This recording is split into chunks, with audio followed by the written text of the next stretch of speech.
They're motorcycles that are more than just machines. They're treasures, iron legends that defined an era, made history, and today are worth more than gold. From sport bikes that broke records to classics that never age. These are the gems every two-wheel lover dreams of having in their garage. Get ready, because today we're going through the 10 motorcycles that not only brought glory in the past, but today they're the best investment of your life. If there's one motorcycle that deserves a shrine among two-wheelers, that's the Honda VFR RC30. We're not talking about just another catalog bike here. We're talking about a purebred, handmade machine. It was designed with a single purpose: to win races and leave the rest of the manufacturers crying in the corner. The RC30 was born in 1987 to comply with the rules of the new superbike category. The rule was, if you wanted to race, you had to homologate a street model. Honda didn't mess around. They created a motorcycle that was practically a race bike.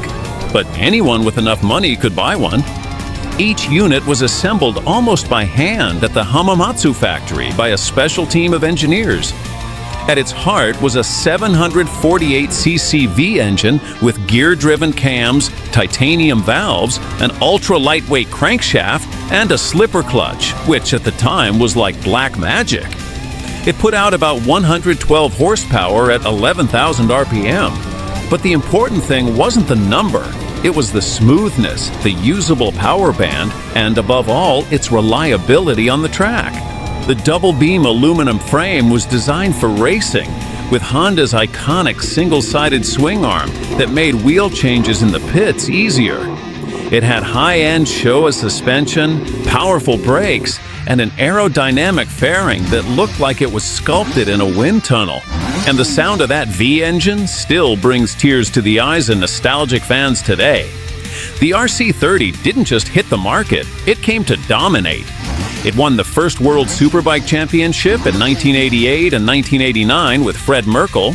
It crushed the competition at the Isle of Man TT, in the British Championship, and pretty much everywhere it raced. It was so good that many privateer riders could go toe-to-toe with factory teams. When it was released, it cost more than twice as much as a regular Japanese superbike. Relatively few units were sold in Europe, and even fewer in the United States because it was an extremely expensive bike. But over time, that rarity became its greatest treasure. Today, finding an original and well-maintained RC30 is like finding a classic Ferrari in a barn. At auctions, they easily go for over $40,000 or $50,000, and there are examples that have sold for over $100,000 if they're in pristine condition or have a racing history. The RC30 is more than just a motorcycle. It's a symbol of what Honda could do when they weren't worried about the budget. It's the very definition of a special homologation bike. Whenever people talk about collectible motorcycles, the name RC30 is always at the very top. Owning an RC30 in your garage isn't just having a bike, it's like having a Picasso on wheels. Except this Picasso goes 250 kilometers per hour and sounds like a choir of angry angels.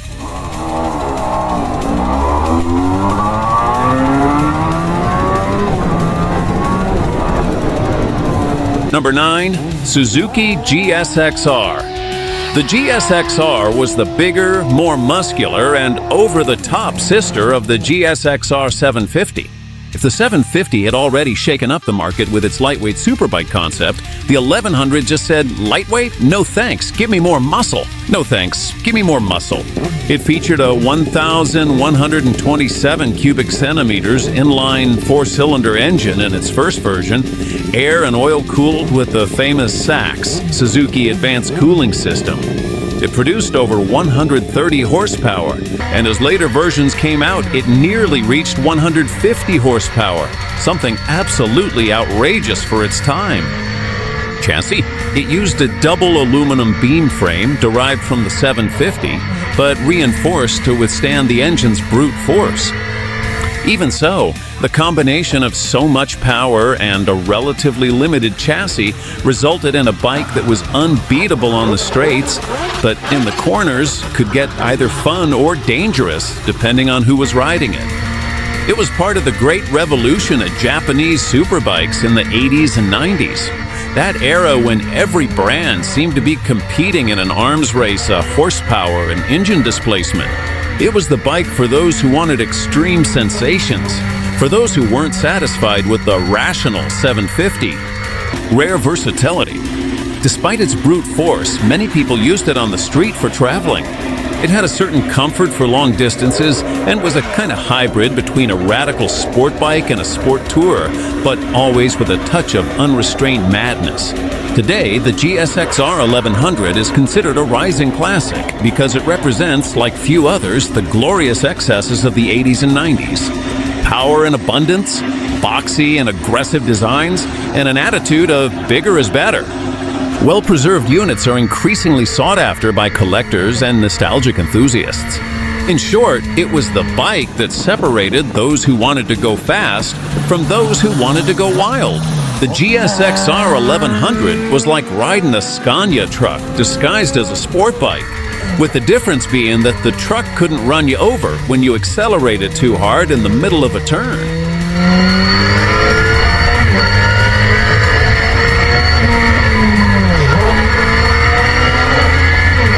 Number 8. Kawasaki Mach 3 and 4. The Kawasaki Mach bikes were the ones that made Kawasaki synonymous with madness on wheels. They were true two-stroke missiles, created in an era when Japanese manufacturers competed to see who could make the wildest bike. Mach 3, 1969, the first great beast, a 500cc three-cylinder that delivered about 60 horsepower and a chassis designed more for cruising than for taming that kind of power. It was light, explosive, and had a burst of torque that surprised even the most experienced riders. Its reputation as a widowmaker was born because many underestimated its brutality until the bike threw them off. March 4th, 1972. Kawasaki thought, the 500 is scary, let's make something even worse. That's how the 750cc three-cylinder was born, with 74 horsepower, but an important detail, with a bicycle-like frame that twisted just by looking at it.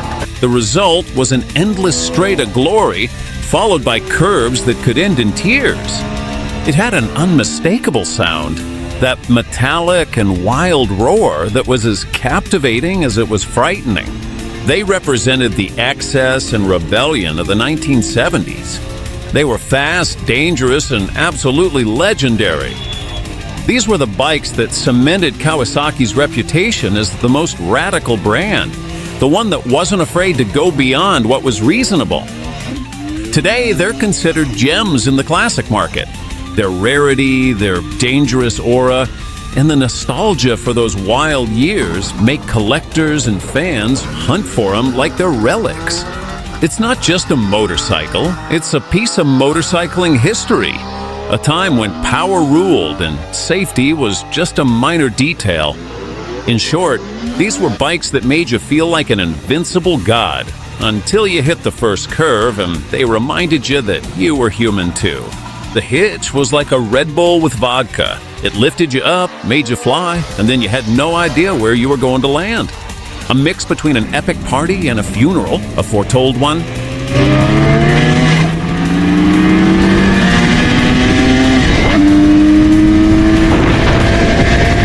Number 7. Triumph Bonneville T120. The Triumph Bonneville T120 isn't just a motorcycle.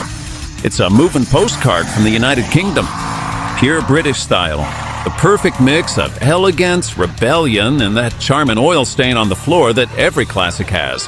The T120 debuted in the late 1950s when Triumph decided the world needed a remarkably fast and beautiful motorcycle with soul. It had a 650cc parallel twin engine that was fully capable of reaching top speeds of 190 kilometers per hour.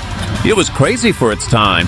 Its name, Bonneville, was a direct tribute to the Bonneville Salt Flats in Utah, United States, where Triumph had broken speed records. In other words, it was born with champion DNA. Aesthetically, it was the perfect balance between simplicity and timeless style. Clean lines, a rounded tank, just the right amount of chrome, and a throaty sound that seemed to say, "I'm British, but I've got a bad temper." The T120 quickly became the symbol of a generation. Rockers, actors, and rebels without a cause. Steve McQueen, Marlon Brando, Bob Dylan, they all had one or wanted to have one. It was the bike that defined the free spirit of leather jackets, cigarettes, and gasoline with the scent of revolution. The Bonneville wasn't just a motorcycle, it was a statement of style. It inspired movements like the cafe racers and became an icon of British design. In an era when motorcycles were just tools, the Bonnie was an attitude. Today, restoring an original Bonneville T120 is like bringing a piece of history back to life. Its value lies not only in its mechanics, but in what it represents. Every bolt tells a story. Every scratch has an anecdote. The demand for restored T120s grows year after year, both from collectors and from nostalgic folks who dream of reliving the golden age of motorcycling. Owning a Bonneville today is like having an original leather jacket from the 1960s. It never goes out of style, and every year it's worth a little more. The Bonneville's the kind of bike that if you park it somewhere, a hipster with an analog camera will show up to take a picture with it, even if they don't even know how to ride a bicycle. But don't worry, the bike still looks great in the photo.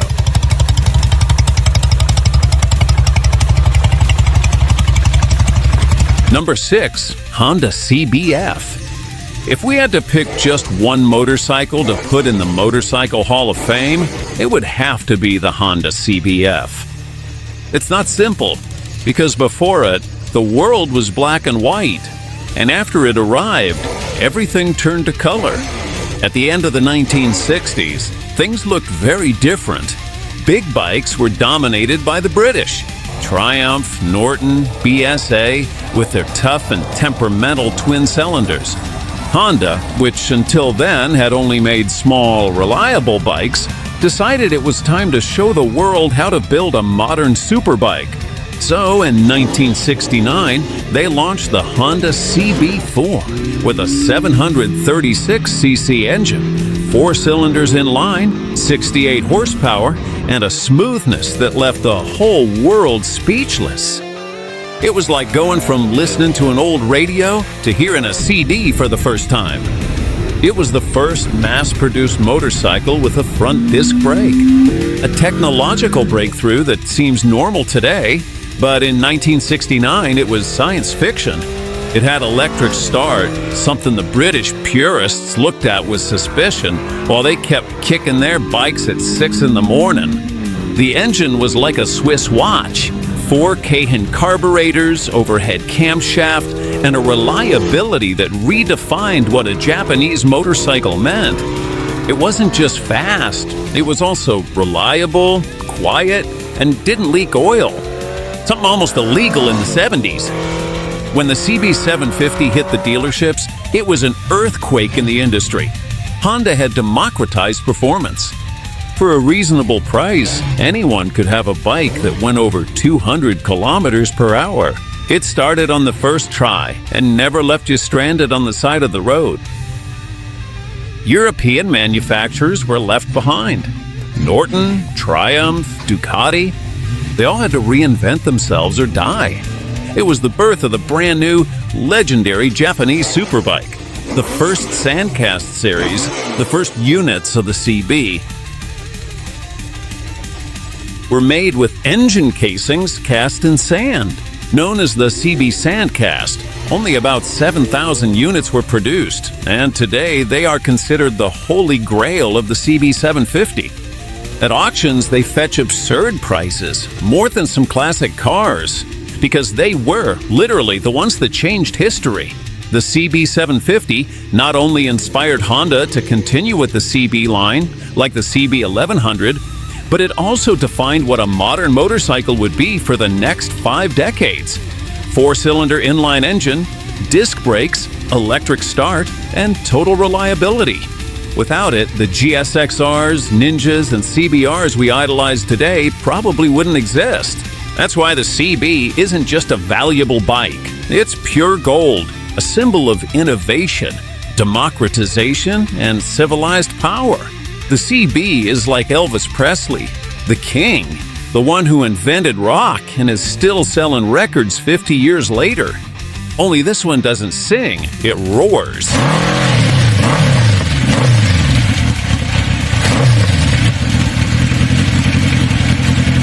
Number 5.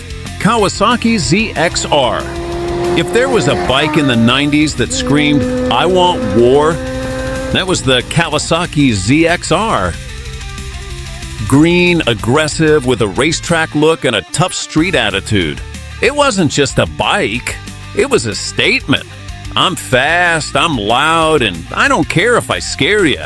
The story begins in 1989 when Kawasaki launched the ZXR, a superbike designed to homologate their participation in the newly born World Superbike Championship, at a time when Suzuki had the GSX-R750 and Honda the RC30, the folks from Akashi. Well, now it's our turn to throw some green punches. The engine was a liquid-cooled inline four-cylinder with 749 cubic centimeters, over 100 horsepower, double overhead camshafts, Keihin carburetors, and a sound that could wake up half the neighborhood. But it wasn't just about power.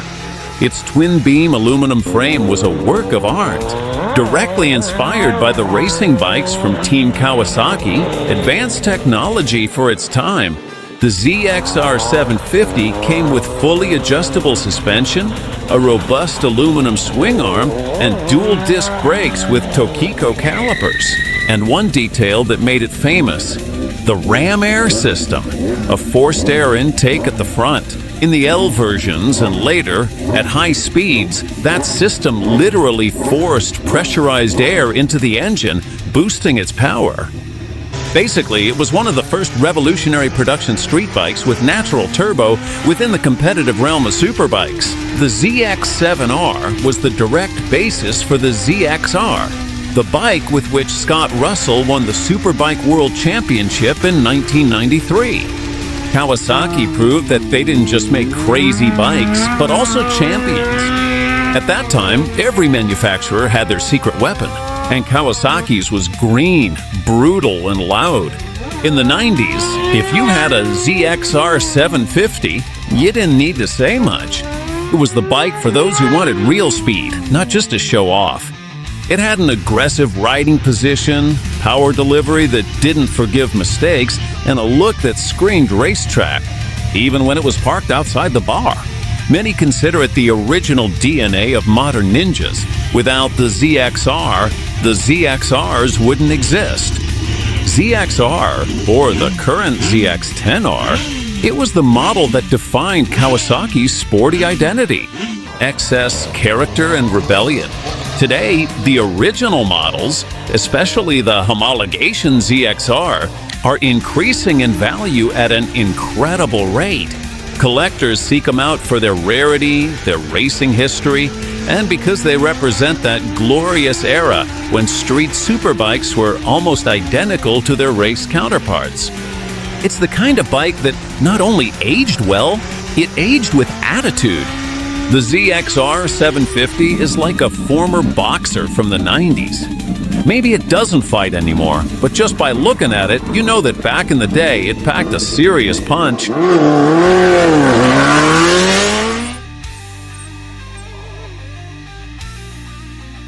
Number 4. Suzuki GSX-1100S Katana. If there's a bike that broke all the design rules in the 80s, it was the Suzuki Katana. When it appeared in 1981, the motorcycle world was left staring with their mouths wide open. Some said, "It's beautiful."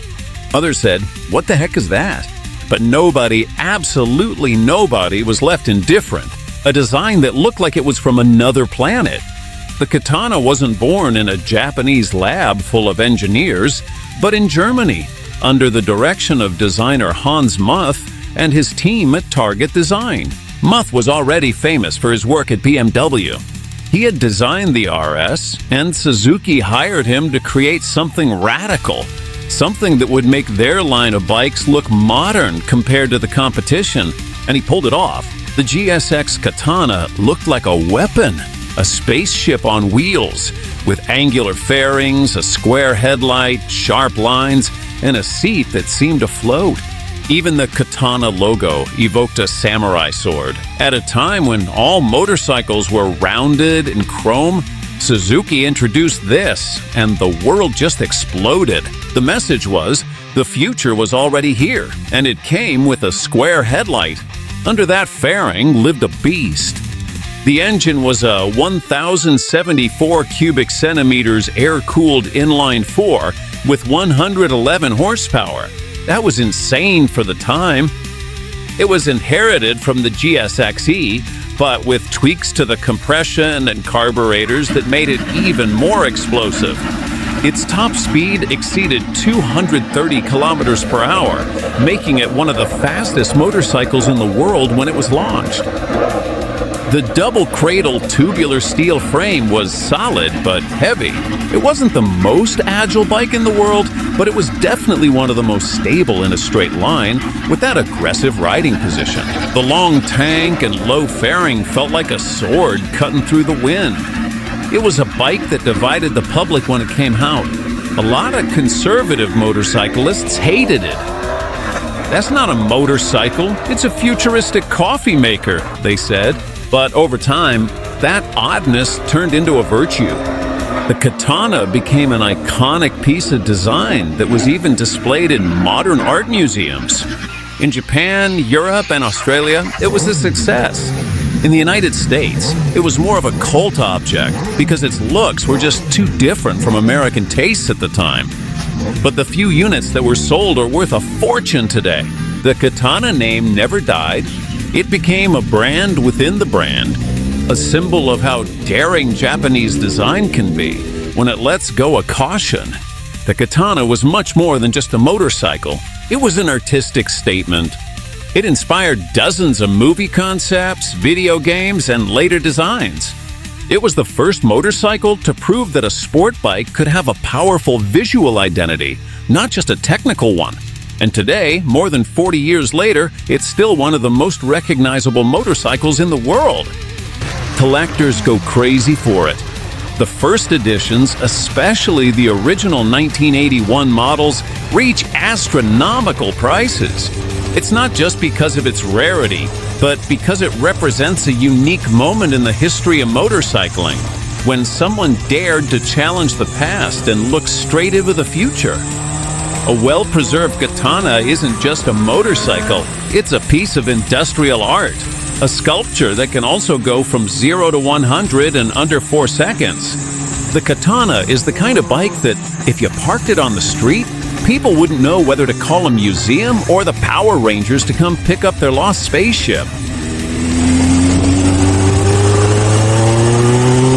Number 3. Yamaha RD350. The RD350 was the very definition of two-stroke madness.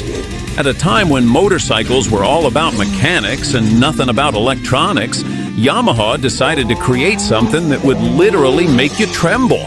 A lightweight missile, aggressive, with a sound that still gives you goosebumps today. Its 347cc two-stroke twin-cylinder engine, air-cooled and later water-cooled in the YPVS versions, delivered between 39 and 55 horsepower, depending on the version and the market. But what really made it a bomb was its weight-to-power ratio, about 160 kilos, which is more like what you'd expect from a modern sport bike than from a motorcycle from 40 years ago. It had twin Mikuni carburetors, a somewhat rough clutch, and a chassis that, while flexible, connected you straight to the madness. The YPVS version was a turning point, an electronic exhaust valve that improved low-end torque without losing that brutal kick at the top. In short, it went from tame to demon with just a twist of the throttle. It was the training bike for an entire generation. In the 80s, if you wanted to learn how to go fast and live on the edge, you did it on an RD. Many riders who later raced in GP started out there, burning oil and adrenaline in equal measure. The problem is that few survived intact. Many were modified, raced, crashed, or forgotten under a tarp. An original RD, without tricks or modifications, is now a collector's item. And with each passing year, its value goes up. Nowadays, a well-maintained RD can cost more than a used R. Why? Because you're not just buying a bike, you're buying history, sound, the smell of mixed fuel, and pure rebellion. Number 2, Honda CBR900RR. The Fireblade was not just another bike. It was the moment when Honda said, enough with these elephants on wheels. Up until then, superbikes were fast, sure, but they were also heavy and clumsy. Then Tadao Baba showed up with an idea, lightness before power. That's how the CBR900RR SC28 was born, with an 893cc engine, 122 horsepower, and weighing just 185 kilos dry. It was so light it felt like a 600 on steroids. Thanks to its aluminum frame, short swing arm, and sharp bodywork, it made a move like a katana on asphalt. The Fireblade changed everything. It was the beginning of modern superbikes, fast, precise, and without any extra weight.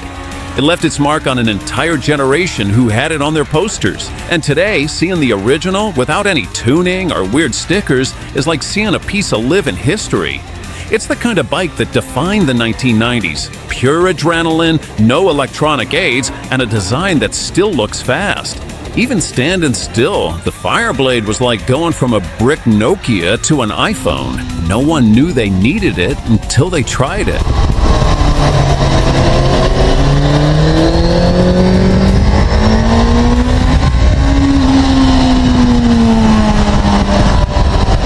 And in first place, the Ducati 916.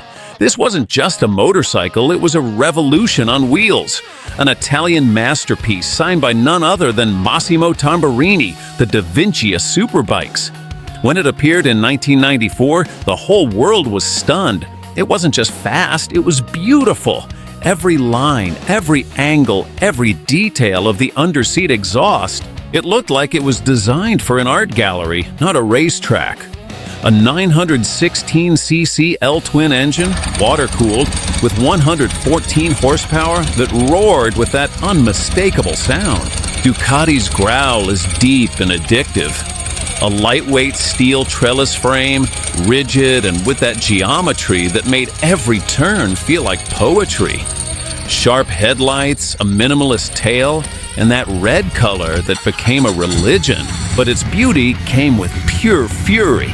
It won 4 World Superbike Championships, thanks to Carl Fogarty and Troy Corser. Consolidating the myth, the 916 not only dominated the racetracks, it also conquered the streets and the hearts of those who dreamed of it on posters stuck to their walls.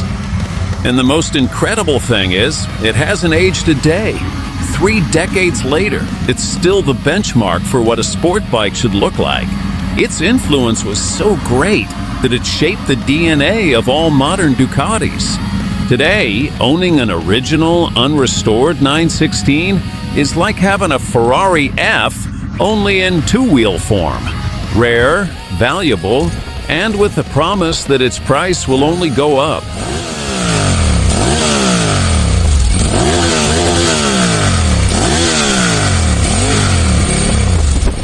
These 10 bikes didn't just define an era, they invented categories, broke the rules, and created dreams. Today, investing in them is much more than just buying a machine. It's buying a piece of history, a time capsule that still roars. Because there are bikes that just get old, and there are bikes that become immortal. And these, my friends, are the latter.